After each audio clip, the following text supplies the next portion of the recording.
नमस्कार बच्चों। जैसा कि हमने पिछली वीडियो में भाषा, लिपि और व्याकरण के बारे में चर्चा की थी। भाषा जो है वो दो प्रकार की होती है, मौखिक और लिखित। जब हम अपने विचारों का आदान प्रदान लिख कर करते हैं तो वो लिखित रूप, और जब हम बोल कर करते हैं तो वो मौखिक रूप कहलाता है। इसके अलावा लिपि के बारे में चर्चा की थी कि लिपि ऐसे चिन्ह होते हैं जिसमें हम हमें भाषा के मौखिक और लिखित रूपों को दर्शाने के लिए इन चिन्हों का प्रयोग किया जाता है। तीसरा हमने किया था व्याकरण। व्याकरण जो है वो ऐसा शास्त्र है जिसके द्वारा हम किसी भी भाषा का शुद्ध रूप से ज्ञान प्राप्त कर सकते हैं। तो हमें कोई भी भाषा सीखने के लिए उस भाषा का व्याकरण सीखना ज़रूरी होता है। तो ये तो था हमारा कल का चैप्टर। आज हम करेंगे वर्ण विचार। आज हमारी चर्चा होगी वर्ण विचार के ऊपर। ये हमारा दूसरा चैप्टर है। तो चलिए, वर्ण होते क्या हैं? वर्ण ध्वनि के उच्चारित और लिखित दोनों रूपों का प्रतीक होता है। उस छोटी से छोटी मूल ध्वनि को या जिसके खंड नहीं किए जा सकते, उस वो जो है वर्ण कहलाते हैं। जैसे अ, ई, उ, ए, च, ट, त, प आदि वर्णों के मेल से ही शब्द बनते हैं। कोई भी भाषा हम सीखते हैं, आप सीखते हो ना, उसमें पहले वर्ण होते हैं, फिर उसके बाद जो है शब्द सीखते हैं हम, फिर वाक्य सीखते हैं, और वाक्यों से ही हम दूसरों की बात को समझ पाते हैं। तो सबसे पहले जो यानी कि सबसे पहले वर्णों को ही सीखा जाता है किसी भाषा को सीखने के लिए। तो इसकी परिभाषा हम इस रूप में दे सकते हैं कि वह सबसे छोटी ध्वनि जिसके टुकड़े नहीं किए जा सकते वर्ण कहलाती है। ऐसी ध्वनि या जो सबसे छोटी ध्वनि जिसके टुकड़े नहीं किए जा सकते वो वर्ण कहलाती है। तो लेकिन इन वर्णों को भी हिंदी भाषा में जो है या किसी भी भाषा में जो है सीरियल वाइज क्रम से रखा जाता है। तो वर्णमाला जो है उसके उसमें वर्णों को क्रम से रखा जाता है। वर्णों का सार्थक समूह वर्णमाला कहलाता है। मतलब उनको क्रम से क्यों रखा गया है उसका भी कोई अर्थ है, वो हम आपको पूरे इस चैप्टर में बताएंगे। तो इसलिए जब वर्णों का सार्थक समूह क्रम वाइज जो वर्णों को रखा जाता है तो वो वर्णमाला में ही रखा जाता है। तो इसकी परिभाषा देते हुए हम कह सकते हैं वर्णों के क्रमिक और निश्चित समूह को वर्णमाला कहते हैं। तो हिंदी वर्णमाला में आप देख रहे हैं सीरी बिल्कुल अरेंज किया गया है। स्वरों को अलग रखा गया है, व्यंजनों को अलग रखा गया है। उसके अलावा और अन्य स्वर कौन से हैं, व्यंजन कौन से हैं, सबको जो है अलग अलग बांटा गया है। तभी ये वर्णमाला बनी है। अगर हम इसको आगे पीछे कर देते, ऊपर नीचे कर देते, तो आपको सीखने में प्रॉब्लम, सब जो है उबड़ खाबड़ सा हो जाता, उसमें सीखने में भी प्रॉब्लम आती। तो इसको अरेंज करके रखा गया है किसमें, वर्णमाला में। ठीक है, तभी इसको वर्णमाला कहा गया है। तो वर्णमाला देखिए कैसे है। इसमें सबसे पहले स्वर दिए गए हैं, आपने छोटी कक्षाओं में सीखे होंगे। अ, आ, ई, उ, री, ए, ओ, औ, ये सारे स्वर हैं। उसके बाद आप देख रहे हैं व्यंजन, क, ख, ग, घ, ङ, च, छ, ज, झ, ण, ट, ठ, ड, ढ, ण, त, थ, द, ध, न, प, फ, ब, भ, म, य, र, ल, व, श, स, ह। ठीक है, अब आप देख रहे हैं इसमें जो है पहले 5 लाइनें जो हैं उसमें 5-5 व्यंजन रखे गए हैं, लेकिन अगले जो हैं इसमें 4 हैं, य, र, ल, व और श, स, ह। ठीक है, तो ये देखो इसको कैसे अरेंज किया गया है, आपने छोटी क्लासों में पढ़ा भी होगा। लेकिन आपने ये पढ़ा था स्वर भी होते हैं, व्यंजन भी होते हैं, इतना तो सबको याद भी है और छोटे छोटे बच्चों को भी पता होता है, लेकिन कुछ बच्चों को भूल जाता है। वो आज हम देखेंगे आगे। अयोगवह जो इसमें जो स्वर होते हैं, देखो इसमें अंग और आहा आपने पढ़ा था छोटी क्लासेस में, लेकिन यहाँ नहीं लिखा गया है। ये कितने हैं टोटल, 11 स्वर 11 होते हैं, लेकिन इसके अलावा भी 2 स्वर और होते हैं, इनको अयोगवह कहा जाता है। अगर क्वेश्चन पेपर में आ जाता है, पेपर में कोई भी क्वेश्चन आता है कि अयोगवाह क्या होते हैं, तो आप ये जान लीजिए कि ये जो अंग और आहा, इसको अयोगवाह कहते हैं। ठीक है, ये आपको पहचान हो गई। इसके अलावा आप देख रहे हैं ये 2 वर्ण 2 व्यंजन और भी हैं, ड़ और ण। ठीक है, ये आपने देखा जो व्यंजन है इनमें नहीं है, ये जो दिए हुए इनमें कहीं पर भी नहीं दिए हुए, ये इनसे थोड़ा सा अलग है। तो ये भी यूज होते हैं हिंदी भाषा में। तो जैसे कि पातड़ा, तो हम ये वाला ड़ा यूज करेंगे। उसके अलावा ये ड़ा, पढ़ाई, पढ़ाई में आपने देखा होगा ऐसा वाला यूज होता है, ठीक है ना। पंजाबी का फफा बोलते हैं ना इसको, उसके नीचे बिंदी। तो ये पढ़ाई वर्ड में, बड़ई वर्ड में यूज होता है। तो ये उसमें नहीं, व्यंजनों के सीरियल में नहीं रखे, इनको अलग से रखा गया। ये अन्य दो व्यंजन होते हैं जो कि हिंदी भाषा में इनका इस्तेमाल किया जाता है। इसके अलावा संयुक्त व्यंजन आपने देखे, श, त्र, ज्ञ, श्र, ये 4 संयुक्त व्यंजन कहलाते हैं। ये संयुक्त व्यंजन क्यों कहलाते हैं? क्योंकि ये संयुक्त होकर आए हैं। ये दो व्यंजनों से मिलकर व्यंजन बने हैं, चाहे ये क्ष है, त्र है, ज्ञ है या श्र है। ये किस किस को मिलकर बने हैं ये हम आगे करेंगे। तो उच्चारण की दृष्टि से जो वर्ण है वो 2 प्रकार के होते हैं, स्वर और व्यंजन। स्वर और व्यंजन 2 तरह के वर्ण होते हैं हमारी वर्णमाला में। तो अब जो है सबसे पहले हम करेंगे स्वर। स्वरों के बारे में जानेंगे कि जिन वर्णों का उच्चारण किसी अन्य वर्ण की सहायता के बिना किया जाता है वो स्वर कहलाते हैं। इनके उच्चारण में मुख से निकलने वाली हवा बिना किसी रुकावट के बाहर आती है। जब प्राण वायु हमारे फेफड़ों से बाहर आती है स्वरों का उच्चारण करने के लिए, तो वहाँ कोई रुकावट नहीं आती, किसी भी वर्ण की सहायता नहीं लेनी पड़ती। ये 11 होते हैं जो कि आपके सामने है, देखिए अ, आ, ई, उ, री, ए, ओ, औ। ठीक है, सबका अलग अलग साउंड है, सबकी अलग अलग ध्वनि है। तो ये इनकी गिनती 11 होती है। लेकिन अब आप ये देख रहे हैं कि इसमें 2 जो है नहीं है, अंग और आह। हाँ जी, वो इसमें नहीं आते, वो अलग से होते हैं। उसके बारे में अभी आपको मैं जानकारी दूंगी। तो ये जो 11 स्वर हैं, गिनती अगर पूछी जाए कि स्वर कितने होते हैं हिंदी भाषा में, तो आप 11 कहोगे, अंग और आह को नहीं लेना। उसके बाद उनका अलग से वर्णन होता है, उसका अलग नाम दिया गया है। तो ये 11 स्वर हैं और इन 11 को जो है 3 भेद होते हैं। ये 3 टाइप के होते हैं 11। कैसे, कौन कौन से होते हैं? ह्रस्व स्वर, दीर्घ स्वर और प्लुत स्वर। जो ह्रस्व स्वर है, इन स्वरों के उच्चारण में बहुत कम समय लगता है। इनके उच्चारण में बहुत कम समय लगता है और एक मात्रा का जो समय लगता है उन्हें ह्रस्व स्वर कहते हैं। इन्हें मूल स्वर भी कहते हैं। ठीक है, इनका उच्चारण करते समय बहुत कम समय लगता है और इन्हें मूल स्वर भी कहा जाता है और इनकी संख्या 4 होती है। छोटा आ, छोटी ई, उ और री। ए और ओ नहीं होते इसमें, इसकी संख्या 4 होती है। आपसे ये क्वेश्चन पूछा जा सकता है कि ह्रस्व स्वर कितने प्रकार के होते हैं, या फिर कोई भी स्वर आपसे इनमें से दे दिया जाएगा और पूछा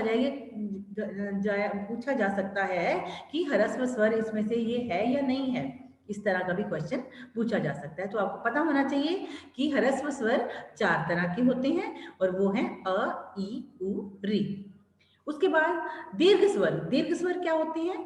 जिन स्वरों के उच्चारण में ह्रस्व स्वर से दुगुना समय लगता है, दोगुना समय लगता है, इन्हें दीर्घ स्वर कहते हैं। दीर्घ का मतलब ही बड़ा होता है, ह्रस्व का मतलब ही छोटा होता है। ठीक है, तो दीर्घ मतलब दीर्घ स्वर मतलब जिसमें दुगना समय लगता है ह्रस्व स्वर से। तो इनकी संख्या कितनी है? 7। वो कौन कौन से हैं 7? बड़ा आ, बड़ी ई, बड़ा ऊ।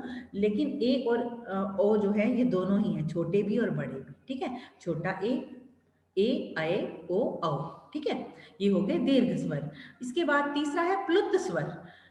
जो प्लुत स्वर होते हैं इनके उच्चारण में ह्रस्व स्वर से 3 गुना समय लगता है। देखिए, जो ह्रस्व स्वर था उसमें सबसे कम समय लगता है उच्चारण में, और दीर्घ में उससे दुगना समय लगता है, और प्लुत स्वर के उच्चारण में 3 गुना समय लगता है।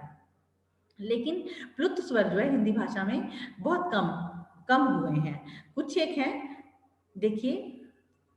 इसके लिए जब ये प्लुत स्वर हैं, इसके लिए क्या शो करना पड़ता है? ये एस जैसा चिन्ह लगाया जाता है, स्वर के आगे ऐसा चिन्ह लगाया जाता है। ये देखो कैसे है, ओम, भैया, अम्मा, आप देख रहे हैं इसमें ये चिन्ह लगा हुआ है, एस का चिन्ह लगा हुआ है। तो ये प्लुत स्वर है, जिसमें भी ये चिन्ह होगा वो प्लुत स्वर होगा, ये आपको याद रखना है। तो प्लुत स्वर जो हैं अक्सर इनका उच्चारण कोई मंत्र वगैरह का उच्चारण करते समय किया जाता है, जैसे कि ओम, ठीक है।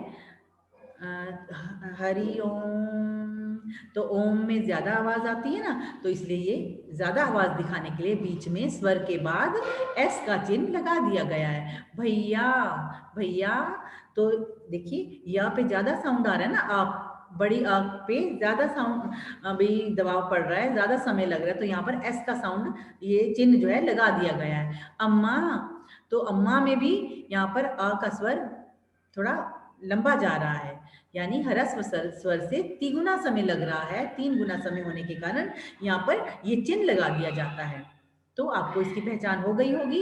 ह्रस्व स्वर 4 होते हैं, दीर्घ स्वर 7 होते हैं और प्लुत स्वर जो हैं ये बहुत कम इस्तेमाल होते हैं। इनकी कोई गिनती फिक्स नहीं है, वैसे 2-3 ही शब्द होते हैं, ज्यादा नहीं होते।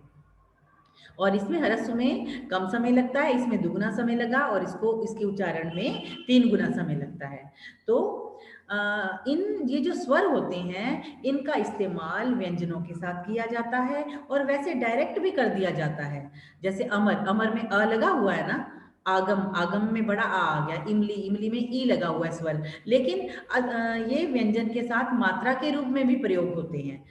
कई बार ऐसे ही यूज हो जाते हैं सारे स्वर, और लेकिन कई बार ये मात्राओं के रूप में प्रयोग किए जाते हैं। और किसके लिए कौन सी मात्रा है ये तो आपको पता ही होगा, जैसे कि पंजाबी में भी लगती हैं। ये देखिए, इसको बोलते हैं छोटा, जो स्वर छोटा आ है इसके लिए कोई मात्रा नहीं होती, ठीक है। इसके बाद बड़ा आ के लिए ये मात्रा है, पंजाबी में जिसको कन्ना कहते हैं, ठीक है। उसके बाद छोटी के लिए क्या है, ई की मात्रा, छोटी की मात्रा, पंजाबी में इसको स्यारी कहते हैं। इसके बाद जो है बड़ी की मात्रा आ गई, बड़ी के लिए, फिर छोटा ऊ, बड़ा ऊ, ये री, री के लिए सी टाइप का एक निशान होता है, ये मात्रा होती है, ठीक है।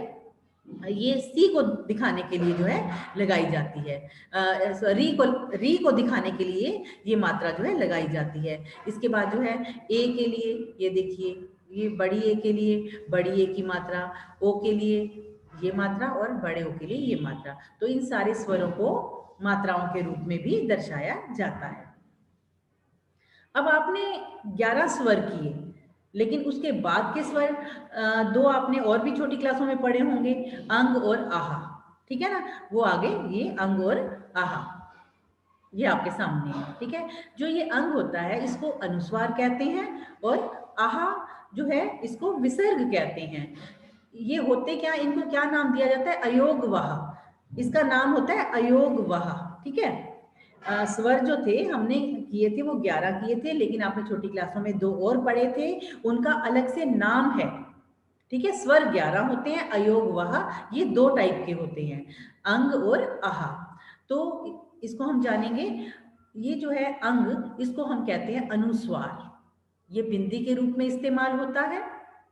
और ये देखिए, ये स्वरों तथा व्यंजनों के ऊपर बिंदी के रूप में प्रयोग होता है, जैसे हंस, कंठ, गंगा, अंगूर, अंग आदि। इसका उच्चारण स्वर के बाद होता है तथा इसके उच्चारण में नाक से ध्वनि निकलती है, ठीक है। इसको हम अनुस्वार कहते हैं। इसके अलावा ये जो अनुस्वार हैं ये बिंदी के रूप में तो इस्तेमाल होते ही हैं, लेकिन बिंदी के अलावा ये आधा म, आधा न और ण, 3 तरह के ण होते हैं।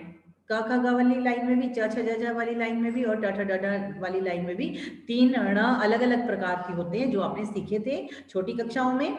और म और न, ये आखिरी 5 जो वर्ण होते हैं उनकी जगह पर ये बिंदी आती है जब उनका आधा इस्तेमाल होना होता है। तो हम अगर हम बिंदी ना चाहें तो उसको भी इस्तेमाल कर सकते हैं। जैसे सुंदर, सुंदर शब्द में हम चाहे तो ऊपर बिंदी लगा लें, अनुस्वार का इस्तेमाल कर लें, चाहे तो वो अनुस्वार हटाकर हम उसमें आधा न डाल लें, ठीक है, तो सुंदर बन गया।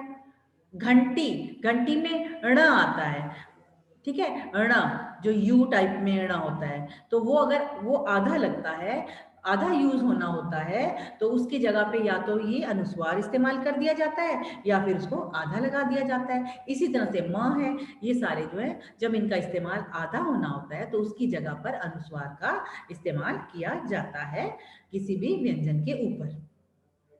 इसके बाद हमारा दूसरा है अयोगवाह विसर्ग। विसर्ग जो है ये दो बिंदियों के रूप में प्रयोग होता है। ये ये मोस्टली संस्कृत के जो मूल शब्द हैं, जो संस्कृत से शब्द आए हैं और इनका जो है वर्णन होने लग गया हिंदी में भी, जैसे कि प्रातः, नमः, अतः आदि। तो इसमें जो ये दो बिंदियां लगी हुई हैं, इसको हम क्या कहते हैं, विसर्ग कहते हैं। और इसकी आवाज, इसकी ध्वनि या इसका स्वर या इसका उच्चारण किस रूप में होता है, ह के रूप में। ह की साउंड आती है। देखो जैसे ये प्रात है ना, प्रात, लेकिन ये बिंदियां लगा दी तो क्या बन गया, प्रातः। इसका उच्चारण हम करेंगे प्रातः, नमः, अतः।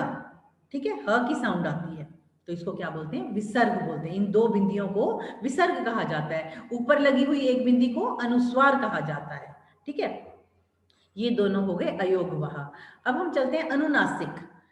अनुनासिक भी जो है ये भी बिंदी के रूप में ही लगता है, लेकिन ये चांद बिंदी के रूप में इसका इस्तेमाल होता है। देखिए जैसे कि उदाहरण, हंस, आंख, चांदनी, चांद, उस पे चांद बिंदु, हंसना, तो उसके ऊपर चांद बिंदु लगता है। ये क्यों, इसकी पहचान क्या है ऐसे इस चिन्ह को लगाने की? जब अनुनासिक का उच्चारण सभी स्वरों के साथ होता है, इसका चिन्ह चांद बिंदु है। इसका उच्चारण करते समय नाक तथा मुंह से हवा बाहर निकलती है।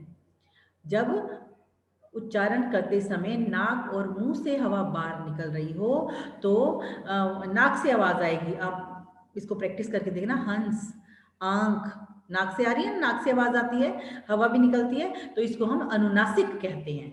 तो अनुस्वार सिर्फ सिंगल बिंदी होती है, जो अनुनासिक है वो चांद बिंदी के रूप में इस्तेमाल होता है। ठीक है, इसके अलावा कुछ और भी आगत ध्वनियां हैं जो कि हिंदी भाषा में आई हैं, वो अन्य भाषाओं से आई हैं, अंग्रेजी, अरबी, फारसी। ठीक है, इन भाषाओं से कई ध्वनियां हमारी हिंदी भाषा में आ गई हैं।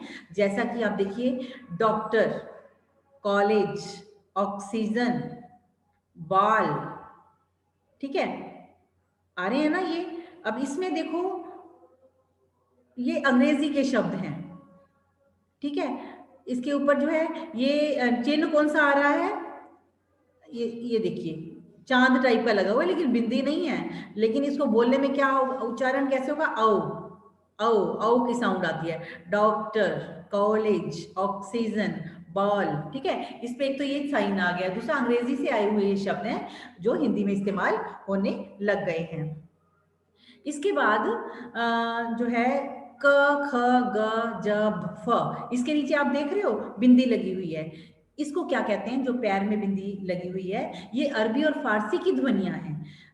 इस ये थोड़ी साउंड चेंज हो जाती है ये लगाने से। इसको नुक्ता कहा जाता है। पैर में लगने वाली बिंदी को क्या कहा जाता है, नुक्ता। ये देखिए नीचे लगाकर, इसमें व्यंजन के नीचे बिंदु लगाकर एक नया वर्ण बन गया है। इस बिंदु को नुक्ता कहा जाता है। जैसे जरूरत, फायदा। अगर हम ये बिंदी ना लगाते, ये देखिए जरूरत, तो ये जरूरत बन जाता। फायदा, फायदा, देखिए लिप्स और टीथ, इन दोनों के बीच में से जो है हवा बाहर आती है। जरूरत में जेड की साउंड आती है। ठीक है, तो इसी तरह राज, अगर हम उसमें बिंदी ना लगाते तो राज बन जाता। तो राज का मीनिंग होता है राज्य करना, और राज का मतलब क्या होता है, रहस्य। ठीक है, तो एक बिंदी से ही जो है शब्द का अर्थ जो है बदल जाता है। इसको हम नुक्ता कहते हैं। जैसे कोई भी अगर हम ये लगाते हैं तो साउंड तो चेंज होती ही होती है, ध्वनि तो चेंज होती है, मीनिंग भी चेंज हो जाता है इससे। तो इसको हम नुक्ता कहते हैं, पैर में लगने वाली बिंदी को। ठीक है, सिर्फ सिंपल बिंदी लगाई उसको हमने क्या कहा, अनुस्वार। उसके बाद दूसरी चांद बिंदु थी, उसको हमने क्या कहा, अनुनासिक, जो नाक से आवाज होकर आई थी, नाक और मुंह से।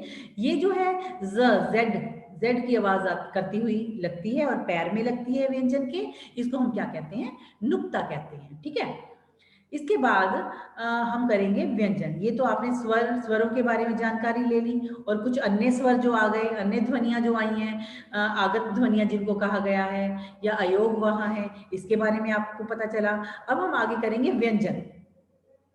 व्यंजन क्या होते हैं, जिनका उच्चारण करते समय वायु जो है जब फेफड़ों से होती हुई बाहर आती है तो वो जो है उसमें क्या होता है, उसे किसी और उसका उच्चारण करने में किसी और स्वर की सहायता लेनी पड़ती है, तो उसे व्यंजन कहते हैं। व्यंजन की डेफिनेशन क्या है? जब हम जिन वर्णों का उच्चारण करते समय जब प्राण वायु फेफड़ों से बाहर आती है तो उसे तो उसमें अन्य स्वरों की सहायता लेनी पड़ती है, उसे व्यंजन कहते हैं। ये व्यंजन जो है वो 39 होते हैं, 39, ठीक है। 39 व्यंजन हैं हमारे। अब वो कौन कौन से हैं? अब आप देख रहे हो वर्णमाला में इनको अरेंज करके रखा गया है, इसकी जगह पे ये नहीं है और इसकी जगह पे ये नहीं है, सबका अलग अलग नाम है। ये हमें नाम जानने होंगे और ये याद रखने होंगे क्योंकि क्वेश्चन यही पूछे जाते हैं, ठीक है। हमने वैसे क ख ग या ये सारे स्वर व्यंजन ये सब सीखे थे हमने छोटी कक्षाओं में, लेकिन कई चीजें हमने नहीं सीखी थी और जो हमें भूल जाती हैं तो वो उन्हीं को जो है क्वेश्चन पेपर में डाला जाता है, तो यही आपको ध्यान से सीखना होगा। हाँ जी, देखिए व्यंजन जो है सबसे पहले आपने छोटी कक्षाओं में देखा था कि 25 जो है ये लगातार ऐसे होते हैं, 5-5 जो है अरेंज किए गए हैं। क ख ग घ ण, च छ ज झ ण, ट ठ ड ढ ण, त थ द ध न, प फ ब भ म, ठीक है। 5-5 जो है ये रखे गए हैं, तो 5-5 के ये वर्ग बनाए गए हैं। जो पहला वर्ग है उसको कवर्ग कहा गया है, दूसरे वर्ग का नाम है च्वर्ग, तीसरे वर्ग का नाम है, तीसरी लाइन का नाम है टवर्ग, चौथी का तवर्ग और पांचवी का पवर्ग, ठीक है। ये ऐसा क्यों हुआ? ये अलग अलग वर्ग बनाए गए हैं हर लाइन के, तो हर एक का जो है हर एक को नाम किस नाम से दिया गया? इस पहले वर्ण की सहायता ले ली गई। तो देखो कवर्ग में इस लाइन को कवर्ग कहा गया है, इस लाइन को ये च से शुरू है चवर्ग कहा गया है, ये ट से शुरू है इसको टवर्ग कहा गया है, ये त से शुरू है इसको त्वर्ग कहा गया है और ये प से शुरू होने के कारण इसका नाम पवर्ग रख दिया गया है। तो ये आपको पहचान, ये मैंने आपको पहचान के लिए बताया है कि ये वाला अक्षर होता है, ठीक है। ये आप अंदाजा लगा लेना। अगर आपसे कोई भी वर्ण पूछा जाता है कि ये कौन से वर्ग का है, तो आप ये पहले तो देखना ये कौन से वर्ग में आता है, पहली लाइन में, दूसरी लाइन में, तीसरी लाइन में, तीसरी का नाम क्या है, तो वो उसी वर्ग का है वो, ठीक है। समझ गए ये बात? तो ये 25 जो वर्ण हैं, व्यंजन हैं, इनको स्पर्श व्यंजन कहा जाता है, ठीक है। ये 25 इकट्ठे ही अरेंज कर दिए गए हैं।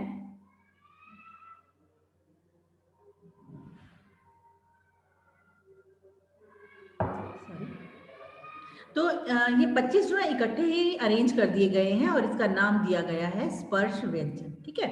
अब इसके अलावा आपने देखा कि 5 लाइनों के अलावा जो आगे होते हैं वो 4-4 दिए होते थे।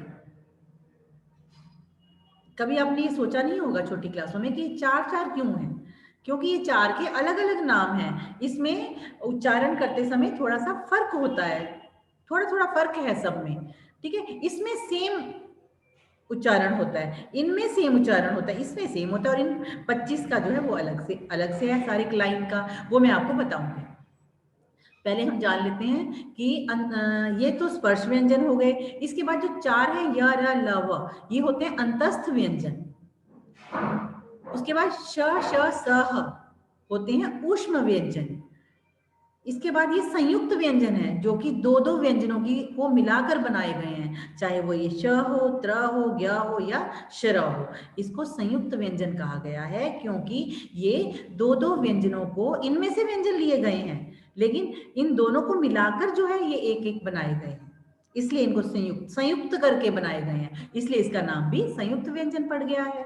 तो आप देख रहे हैं पहले आया स्पर्श व्यंजन, दूसरे आए अंतस्थ व्यंजन, फिर ऊष्म व्यंजन, फिर संयुक्त व्यंजन। अब देखिए उच्चारण की दृष्टि से इन व्यंजनों के 3 भेद होते हैं। कैसे? ये जो सारे ऊपर दिए हुए हैं ना 25 ये थे, 4 ये हो गए, 4 ये हो गए, 4 ये हो गए, इन सब के नाम तो अलग अलग हैं ही, लेकिन एक बार फिर से ध्यान से देखिए क्या फर्क है इसमें। मैंने अभी आपको शॉर्टकट में बताया भी है लेकिन फिर से देखिए। स्पर्श व्यंजन, जिन वर्णों के उच्चारण में वायु मुख के विभिन्न भागों से टकराकर जैसे कि कंठ, तालु, मूर्धा, दांत और होठों का स्पर्श करते हुए जो है मुख से बाहर निकलती है, उन्हें स्पर्श व्यंजन कहते हैं। ठीक है। जब प्राण वायु फेफड़ों से बाहर आती है तो वो मुख में हमारी जीभ जो है वो किसी ना कहीं स्पर्श करती है, कहीं थोड़ा कहीं ज्यादा, अलग अलग स्थानों पर स्पर्श करती है, तो वायु का दबाव वैसा ही बन जाता है। तो इसलिए उनको फिर अलग अलग नाम दे दिए गए हैं। देखिए अब वापस आ जाइए इन 25 स्पर्श व्यंजनों के ऊपर। जो ये वर्ग है ना, इसमें आते हैं क ख ग घ ण। इसमें जब प्राण वायु फेफड़ों से होती हुई हमारे मुख से बाहर निकलती है तो इसमें क्या होता है, जो है क ख ग, ये इसमें वायु कंठ से होती हुई आती है। तो ये कंठस्थ व्यंजन है। कंठे कंठे व्यंजन कहते हैं इनको। पहली लाइन वाले व्यंजन का नाम है कंठे व्यंजन। दूसरी जो लाइन है इसमें तालु से टकराकर जो है वायु बाहर आती है, सीधी बाहर नहीं आती। तो जीभ जो है हमारी तालु से टकराती है, च छ ज झ ण। ठीक है। उसके बाद अगली लाइन जो है इसको हमने तालवे व्यंजन कहा, ये तालवे व्यंजन होते हैं। ठीक है। उसके बाद ट ठ ड ढ ण, इसको ये इसमें जीभ जो है मूर्धा से यानी तालु से थोड़ा सा ऊपर से टकराती है। क्या है, देखो ट ठ ड ढ, बिल्कुल सबसे ऊंचा तालु है ना, वहां आपकी जीभ टकरा रही है। अब चाहे इसको प्रैक्टिस करके देख सकते हो। ट ठ ड ढ ण। ठीक है। उसके बाद ये हो गई तालु से, हो कंठ से हो गई, तालु से हो गई, मूर्धा से हो गई, इसको हम मूर्धा कहते हैं। उसके बाद जो है त थ द ध न, इसमें जीभ जो है हमारे थोड़ा दांतों से टकराती है, त थ द ध न। ठीक है। आप प्रैक्टिस करके देखिए। उसके बाद जो है लास्ट वाली लाइन में प फ ब भ म, इसमें जो है होठों से, होठों का स्पर्श होता है। प फ ब भ म, होठ यूज हो रहे हैं तो इसको ओष्ठ्य व्यंजन कहा जाता है। क्लियर। ये हो गए कंठे, ये तालवे, ये मूर्धन्य मूर्धन्य व्यंजन, ये हो गया दंते व्यंजन, ये हो गया ओष्ठ्य व्यंजन। ठीक है। तो इन सबके अलग अलग इस तरीके से भी नाम पेपर में पूछे जा सकते हैं। ठीक है। अभी ये वाला व्यंजन जो है ये कौन सा है, ठीक है, उच्चारण के आधार पर जो है ये कौन सा व्यंजन है, आपसे वर्ग भी पूछा जा सकता है और भी ये उच्चारण के आधार पर जो है मुख से वायु कहाँ से कैसे टकरा के आती है ये भी पूछा जा सकता है। ऑप्शन आपके सामने होंगे, पता होगा तो आप जो है जवाब दे सकते हो। उसके बाद ये तो हो गए 25 स्पर्श व्यंजन, और कहाँ कहाँ से प्राण वायु टकरा कर आई ये भी आपको पता चल गया, और किसका क्या क्या नाम है, कौन कौन सा वर्ग है, सब पता चल गया। अब दूसरे हैं हमारे अंतस्थ व्यंजन। अंतस्थ व्यंजन जो है वो मैंने अभी आपको बताया कि जिन व्यंजनों का उच्चारण करते समय जीभ मुख के किसी भी भाग को पूरी तरह नहीं छूती, य र ल व। ठीक है। ये 4 होते हैं तथा उच्चारण में श्वास का अवरोध बहुत कम, रुकावट बहुत कम आती है इसमें। जो वायु प्राण वायु बाहर आती है तो उसमें उच्चारण करते समय श्वास का अवरोध बहुत कम होता है, रुकावट बहुत कम होती है। ये 4 होते हैं, वो 25 होते हैं पहले, तो इनकी संख्या 4 होती है, ये आपको याद रखना होगा। उसके बाद आगे ऊष्म व्यंजन तीसरे। ऊष्म व्यंजन मैंने अभी बताया था आपको, श श स ह। इसमें जो है जब हम इसका उच्चारण करते हैं तो हवा मुख के विभिन्न भागों को स्पर्श करने के बाद थोड़ी गर्म होकर निकलती है। मतलब ऊष्म का मतलब ही, ऊष्मा मतलब गर्मी होता है। तो इस बात से भी आप अंदाजा लगा सकते हो, जब मुख की वायु अंदर से प्राण वायु जो है मुख से बाहर निकलती है तो वो थोड़ी सी गर्म होकर बाहर आती है। श श स ह, तो इसलिए इसको ऊष्म व्यंजन कहा जाता है। तो इसके बाद ये हो गए 3 प्रकार के, स्पर्श, अंतस्थ, ऊष्म व्यंजन, और उसके बाद हो गए चौथा था संयुक्त व्यंजन। अब हम करेंगे संयुक्त व्यंजन। तो संयुक्त व्यंजन मैंने अभी आपको 4 तरह के बताए थे। श जो कि क्षत्रिय में यूज होता है, ये किसको मिलकर बना, देखो क, आधा क और आधा श। ठीक है। इसको और क, आधा क और श से मिलकर बना अक्ष, जैसा कि क्षत्रिय।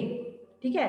उसके बाद कक्षा, परीक्षा, ऐसे शब्दों में इस श का इस्तेमाल किया जाता है जो कि आधा का और श को मिलकर बना है। उसके बाद दूसरा है सॉरी, श, त्र, त्र, एक त्र है और दूसरा है एक क्या क्या था, ज्ञ। त्र जो है ता और र को मिलकर बना है, जैसे पत्र, मित्र, ठीक है। उसके बाद ज्ञ, ज्ञ में जैसे ज्ञानी, ज्ञ जो है वो ज और ण को मिलकर बना है। शब्द है ज्ञानी, ज्ञान, आज्ञा, इसमें इस्तेमाल होता है, ठीक है। ये हो गया। एक चौथा है शरा, शरा, शरा जो है वो श और र से मिलकर बना है, जैसे कि श्रमिक, परिश्रम, श्रम।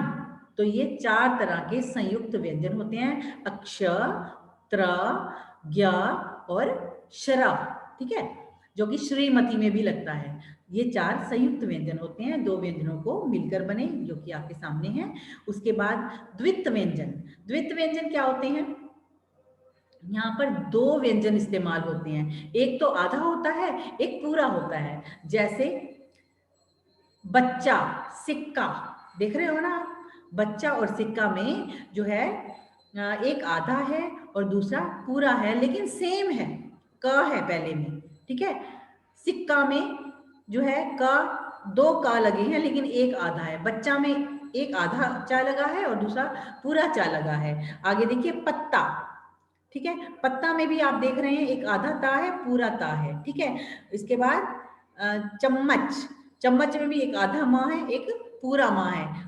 और बीच में देखो ये क्या लड्डू दिए हुए हैं, लड्डू, लड्डू में भी आधा डा है फिर पूरा डा है, यानी कि 2 व्यंजन सेम होते हैं लेकिन एक आधा होता है और एक जो है पूरा होता है। इसको हम क्या कहते हैं? द्वित्व व्यंजन, ठीक है। द्वित्व व्यंजन वो संयुक्त व्यंजन थे जो 2 जो है व्यंजन मिलकर बने थे, ठीक है, और 2 व्यंजन मिले थे और तीसरा व्यंजन बन गया था, ठीक है। और ये द्वित्व व्यंजन में 2 व्यंजन सेम जो है वो मिले, उनमें से एक आधा है और एक पूरा है। अब आ जाते हैं हम संयुक्त अक्षर। संयुक्त अक्षर कौन से होते हैं? ये जो है ये भी 2 व्यंजन होते हैं। जब एक स्वर रहित व्यंजन का मेल स्वर सहित भिन्न व्यंजन से होता है तो वो संयुक्ताक्षर कहलाता है। तो आप देख रहे हैं त्व, इसमें 2 जो है लगे हुए हैं व्यंजन, लेकिन एक आधा है एक पूरा है, लेकिन दोनों अलग अलग हैं। पहले तो हमने चम्मच, बच्चा, लड्डू में सेम था ना, ड 2 थे, च 2 थे। अब इसमें आप देख रहे हो, इसमें क्या में आधा का और जो है पूरा य है, त्व में आधा था और पूरा व है। महत्व, जैसे शब्द में लगता है महत्व, ठीक है, क्यारी, ठीक है। इस तरह से जो है ये संयुक्त अक्षर की पहचान है। क्लियर हो गया? जो हमारे संयुक्त व्यंजन थे उनमें क्या था, 2 व्यंजन मिलकर जो है बन के 2 सेम जो थे।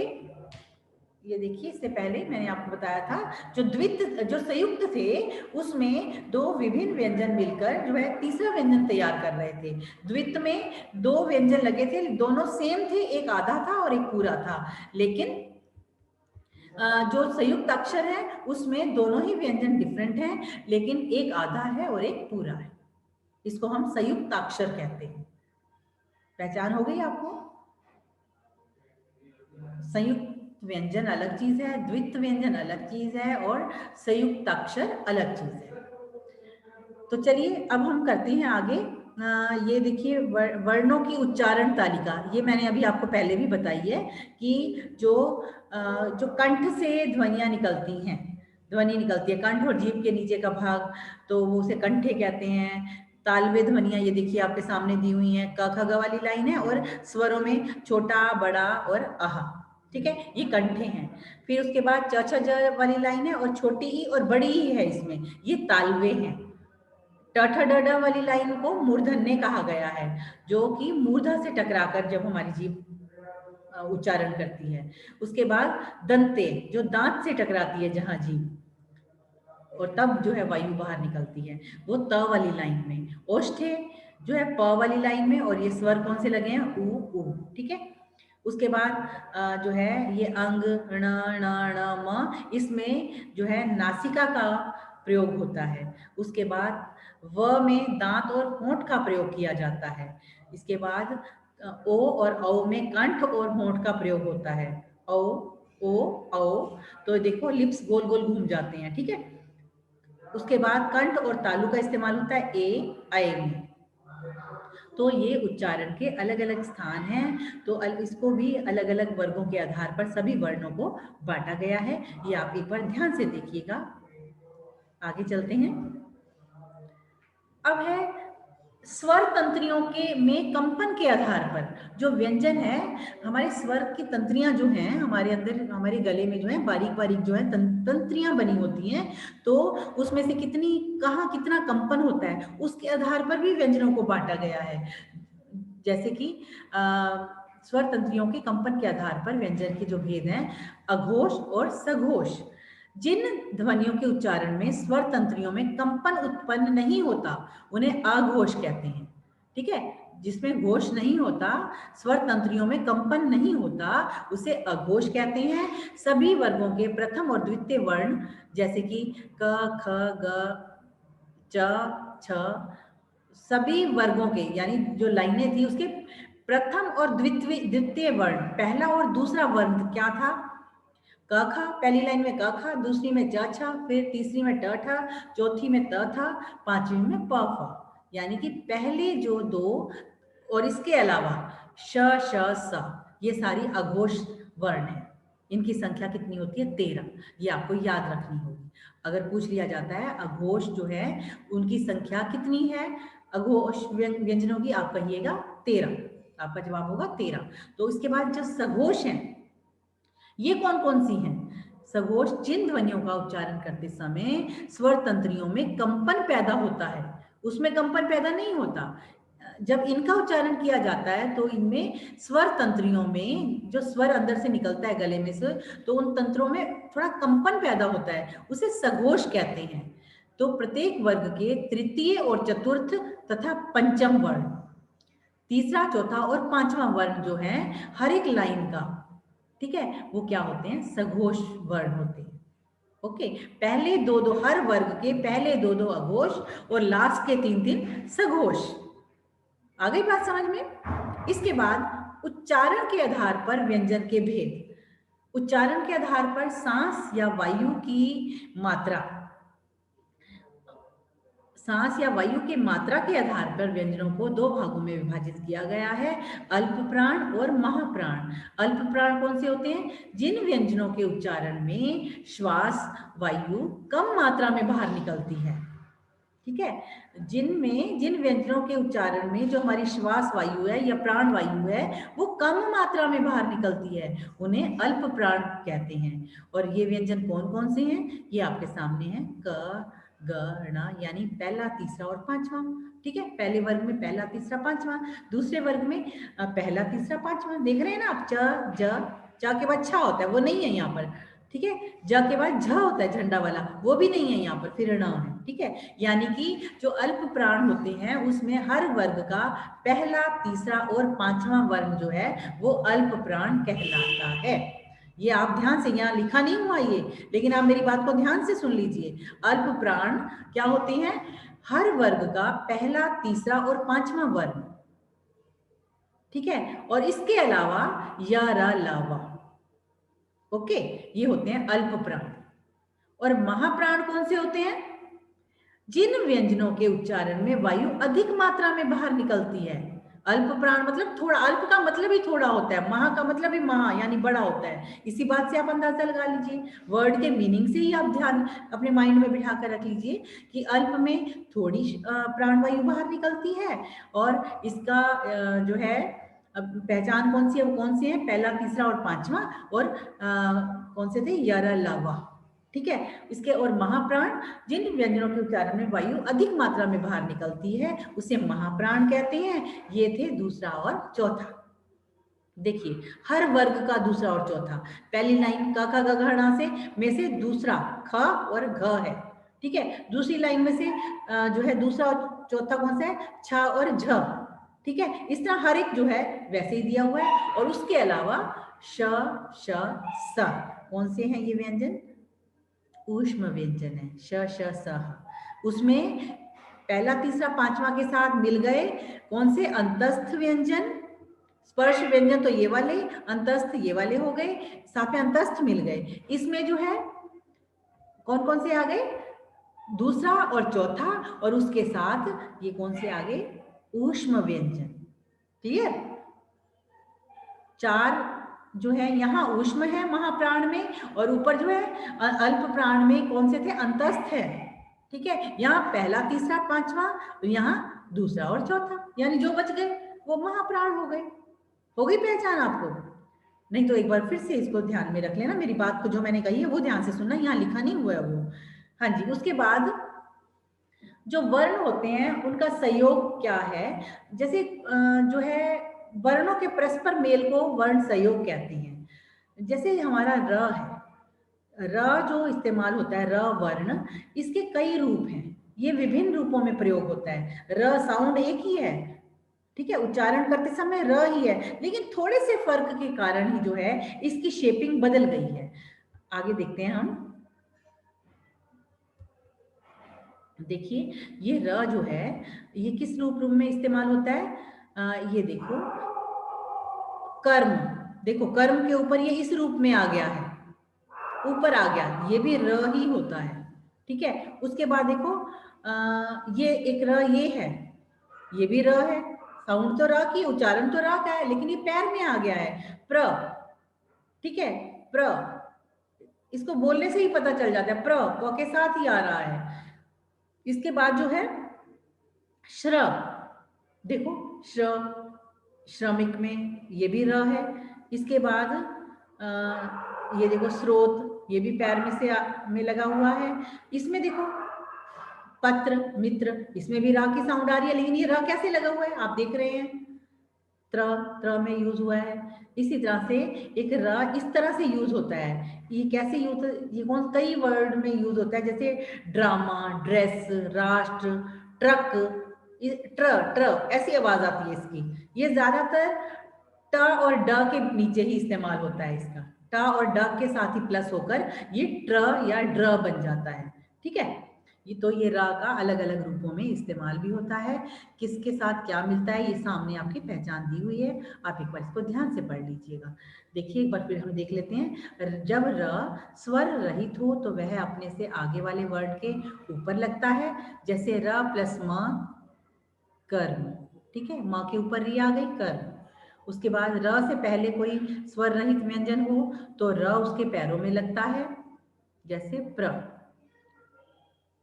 ठीक है, उसके बाद श के साथ र का संयोग होने पर क्या बन जाता है? श्र। उसके बाद स के साथ र का संयोग होने से क्या बन जाता है? स्र। त के साथ र का संयोग होने से यानी कि मिल जाने से बन जाता है त्र। ठीक है, ट के साथ या ड के साथ र का संयोग होने से बन जाता है ये वाला, ये बनता है इस रूप में, वो लगता है और बन जाता है ट्र और ड्र।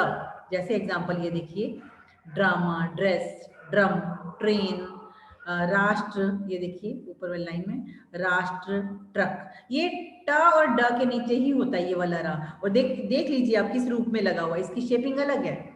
ऊपर जो था वो सी टाइप में था, नीचे जो था ये साइड पे एक जो है थोड़ा सा टेढ़ा करके लगा दिया गया है, स्र में भी, पत्र में भी, लेकिन ड्र में थोड़ा उल्टा वी टाइप में लगा हुआ है। ठीक है, ये हो गए हमारे संयोग के आधार पर वर्णों का उच्चारण, वो भी खासतौर पे र का। हाँ जी, अब इसके बाद हमारा है वर्ण जो हमने इस्तेमाल किए, इनका विच्छेद। वर्ण विच्छेद क्या होता है? किसी शब्द के वर्णों को अलग अलग करके लिखना जो है वर्ण विच्छेद कहलाता है। कोई भी वर्ण है जब हम उसको अलग अलग कर देते हैं तो उसको क्या कहलाता है? वर्ण विच्छेद कहलाता है। जैसे भारत, भारत को जब हम अलग अलग करके लिखेंगे तो हम क्या लिखेंगे? भ को हम पहले, भ का आ जो है अलग करने के लिए इसके साथ बड़ा आ लगा हुआ है, तो इसको अलग करने के लिए भ के नीचे हलंत लगा दिया जाएगा। उसके बाद र के बाद देख रहे हो आप कोई भी स्वर नहीं है, तो यहाँ पर र के नीचे हलंत लगा के प्लस छोटा आ जाएगा, जिसके आगे कोई मात्रा नहीं होती, इसका मतलब वहां छोटा आ लगा हुआ है। उसके बाद त के साथ कोई मात्रा नहीं है, तो वहां पर प्लस छोटा आ। ये हो गया वर्ण विच्छेद भारत। ठीक है, उसके बाद आप देख रहे हैं डॉक्टर, डॉक्टर में भी ड को आधा कर दिया, उसके साथ जो है उसका आ की मात्रा लगी हुई है, तो मात्रा को हटा के प्लस आ कर दिया। क आधा है तो इसके साथ कोई स्वर है ही नहीं, ये ऑलरेडी आधा है, तो सारे स्वर होते ही आधे हैं। पहली बात तो व्यंजन जो है ऑलरेडी आधे होते हैं, ये स्वर की सहायता से ही बाहर निकलते हैं। ये आपको पहले भी बताया गया था, जो वायु है स्वरों की सहायता लेती है व्यंजन में, लेकिन जो स्वर होते हैं उसमें कोई सहायता नहीं होती, उसमें सीधी प्राणवायु मुंह से बाहर आती है। तो यहाँ पर देखो आधा है का, तो इसके नीचे देखो क के नीचे हम हलंत लगा देंगे, आधा, इसके साथ कोई अ भी नहीं आएगा। अब ट प्लस ट के नीचे हलंत, लेकिन यहाँ कोई मात्रा नहीं है तो यहाँ छोटा अ आएगा। र के नीचे हलंत प्लस अ। ठीक है, इस तरह जिसके साथ जो मात्रा लगी हुई है, नीचे देख लो केकई में छोटी ए की मात्रा है, बड़ी ए की मात्रा है अगली बार एक क के ऊपर, तो यहाँ पर क प्लस क के नीचे हलंत जरूर आएगा, जिसका हम स्वर अलग कर रहे हैं तो उसके नीचे जो है जरूर आएगा हलंत। तो क के नीचे हलंत प्लस छोटा ए, फिर प्लस क के नीचे हलंत, फिर बड़ा ए क्यों आया? क्योंकि यहाँ पर बड़ी ए की मात्रा है, देख रहे हो आप। उसके बाद प्लस य प्लस बड़ी की मात्रा है ना, तो प्लस बड़ी ई लग जाएगी। ठीक है, तो इस तरह से मात्राएं जो है उनको अलग अलग करना हो, सभी व्यंजनों को के टुकड़े करने हो किसी भी शब्द के, तो उन टुकड़ों को टुकड़े करना जो है वर्ण विच्छेद कहलाता है। यहाँ पर हमने सारे वर्णों को अलग अलग कर दिया ना, तो इसलिए इसे हम वर्ण विच्छेद कहेंगे। तो ये आपके बहुत सारे उदाहरण हैं, ये आप देख लीजिएगा। प्रैक्टिस जो है बहुत जरूरी है। इसके अलावा हमारे हिंदी भाषा में वर्णों संबंधी अगर हम गलत उच्चारण कर लेते हैं तो वो लिखने में भी गलत हो जाता है, कई अशुद्धियां आ जाती हैं। तो देखिए जैसे कई हम बोलने में कई लोग कहते हैं आवाज, पर आवाज नहीं होता, आवाज होता है। अमरण, अमरण नहीं होता, आमरण होता है। संसारिक नहीं, सांसारिक होता है। इस तरह परीक्षा, कई कहते हैं परीक्षा देने जा रहे हो, परीक्षा नहीं होती, परीक्षा होती है। ठीक है, तो इस तरह से थोड़ी सी मात्रा के भी इधर उधर होने से जो है, या उच्चारण के गलत होने से लेखन में भी गलती हो जाती है, अशुद्धियां हो जाती हैं। तो हम अगर ध्यान पूर्वक जो है वर्णों का उच्चारण करें तो हमारा लेखन भी सही होगा। तो इसलिए उच्चारण जो है हमें सही करना होगा, तभी जो है लेखन भी। इसके लिए बहुत सारे वर्ड आपके सामने हैं, आप इसको जो है आप देख लीजिएगा। ये देखिए अनुस्वार अनुनासिक संबंधी गलतियां भी हो जाती हैं, विसर्ग संबंधी गलतियां भी हो जाती हैं। अब ये विसर्ग नहीं लगाते तो वर्ड गलत हो जाता है। इस तरह से आगे देखिए व्यंजन संबंधी अशुद्धियां हैं, कई बार हम मात्राएं गलत लगा देते हैं। संज्ञा में देखो ज्ञा ज्ञानी वाला ज्ञा आएगा। ठीक है, इस तरह से हम आदरणीय बोल देते हैं, आदरणीय नहीं होता, आदरणीय बोलते हैं तो लिखने में भी गलत हो जाता है। फिर हम अगर बोलेंगे सही, उच्चारण सही होगा तो वो सही होगा। आदरणीय होता है, आदरणीय नहीं होता। पेड़ नहीं होता, पेड़ होता है। कढ़ाई नहीं होता, कढ़ाई होता है, कढ़ाई कढ़ाई। ठीक है, कंठस्थ, प्रातः काल, प्रातः काल नहीं होता, प्रातः काल। ठीक है, तो ये आपके सामने बहुत सारे वर्ड हैं, इनकी आप प्रैक्टिस करेंगे तो आपको शुद्धियां अशुद्धियां जो है आपको सामने नजर आ जाएंगी और आपको सही शब्दों का ज्ञान हो जाएगा।